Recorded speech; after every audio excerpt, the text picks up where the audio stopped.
দুষ্টু বাঘিনী, তুই অনেক খারাপ, অনেক লোভী। আমি থাকতে কেউ মিনাদের কোনো ক্ষতি করতে পারবে না। এবার তোকে আমি উচিত শিক্ষা দিব।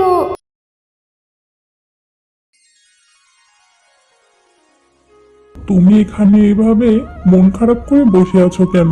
তোমার আবার কি হলো? কাজে যাওয়ার আগেও তো দেখলাম হাসি খুশি ছিলে, এখন আবার তোমার মনটা খারাপ? তা কিভাবে থাকবো শুনি? মেয়েটা আমার কয়দিন ধরে কান্না করছে, আর এতটুকু মেয়ে কি আর শুধু শুধু মুড়ি খেয়ে থাকতে পারে?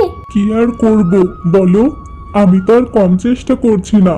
জমিতে ফসল যদি ভালো না হয় তাহলে আর সেখানে আমার কি করার? তাহলে তুমিই বলো এবার আমি কি করব? হ্যাঁ, থাক থাক, তোমার আর কথা বলতে হবে না। হাত মুখ ধুয়ে এসে খেয়ে আমাকে উদ্ধার করো। ঠিক আছে, তুমি তাহলে ভাত বাড়ো, আমি এদিকে হাত মুখটা ধুয়ে এসে খেয়ে নিচ্ছি। ভাত রান্না করিনি। ঘরে কি মাছ মাংস আছে নাকি যে রান্না করব? শুকনো রুটি বানিয়েছি। হাত মুখ ধুয়ে এসে দুটো পেঁয়াজ দিয়ে খেয়ে নাও। কি গো বুড়িমা, তুমি এখানে বসে বসে কান্না করছো কেন? তোমার কি হয়েছে? আজ সপ্তাহখানেক পেটে কোনো দানা পড়েনি, কোথাও যে এক মুঠো ভাত চেয়েও পাইনি। খিদের জ্বালায় এখানে বসে বসে কান্না করছি। ও আচ্ছা, ঠিক আছে, এই ব্যাপার। তুমি কোনো চিন্তা করো না বুড়িমা, তুমি আমার সাথে চলো আমাদের বাড়িতে। তোমার খাওয়ার ব্যবস্থা করে দিব আমি। ঠিক আছে রে মা, চল তাহলে, আমি তোর সাথে তোদের বাড়িতে যাচ্ছি। এরপর মিনা বুড়িমাকে সাথে নিয়ে তাদের বাড়িতে যায়। মা, ও মা, এই দেখো না, আমি সাথে করে বুড়িমাকে নিয়ে এসেছি। আরে মিনা, এটা আবার কে? আর তুই একে সাথে করে বাড়িতে নিয়ে এসেছিস কেন?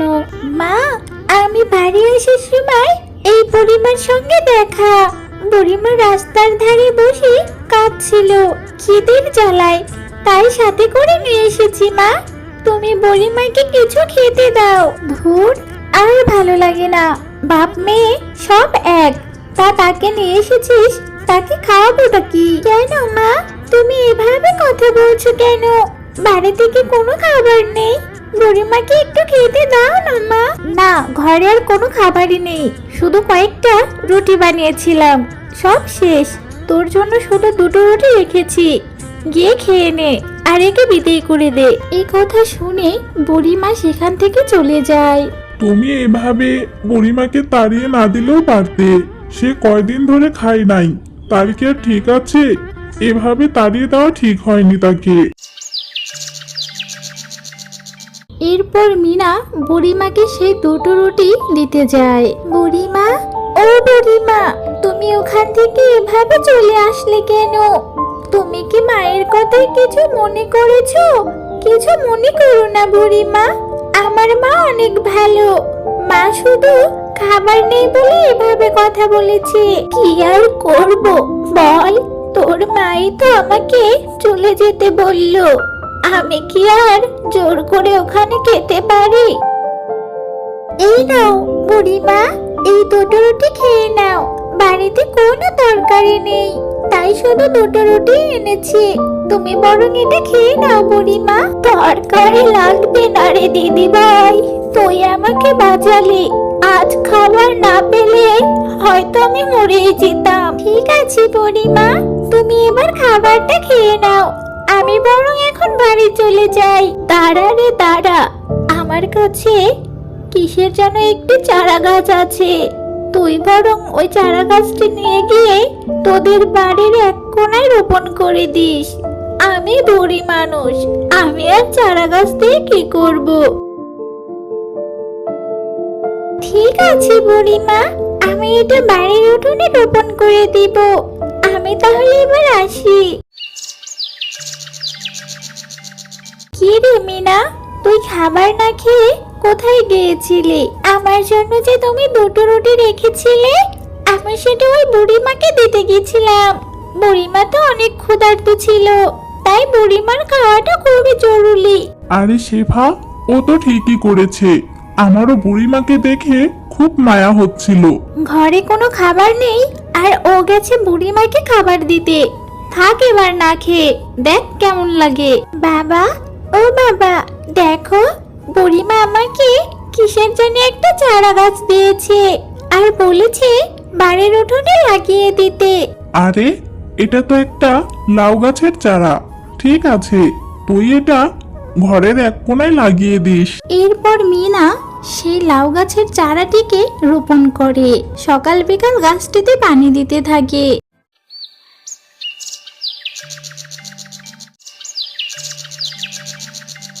আর সেই জাদুর লাউ গাছটি একদিনের মধ্যে অনেক বড় হয়ে যায়। বাবা, মা, এদিকে এসো। কই গেলে? তাড়াতাড়ি এসো, দেখে যাও আমাদের লাউ গাছটি একদিনের মধ্যে কত বড় হয়ে গেছে। হ্যাঁ রে মা, তাই তো দেখছি। একদিনে এই চারা গাছ এত বড় হয়েছে। বুড়িমা তো মনে হচ্ছে জাদুর গাছ দিয়েছিল, তাই একদিনে গাছটি এত বড় হয়ে গেছে। জাদুর বীজ না কি দিয়েছে, তাই তো একদিনে এত বড় হয়ে গেছে। এই গাছটা এখনই কেটে ফেলা উচিত। মা, তুমি এভাবে বলো না, আমার ভরসা ভেঙে দিও না তো। আমার লাউ গাছে লাউ ধরলে তোমাকে আর খেতে দিব না। তোদের বাবা মেয়ের ঢং দেখে আমি আর বাঁচি না। কি না কি গাছের জন্য এত আদিক্ষেতা।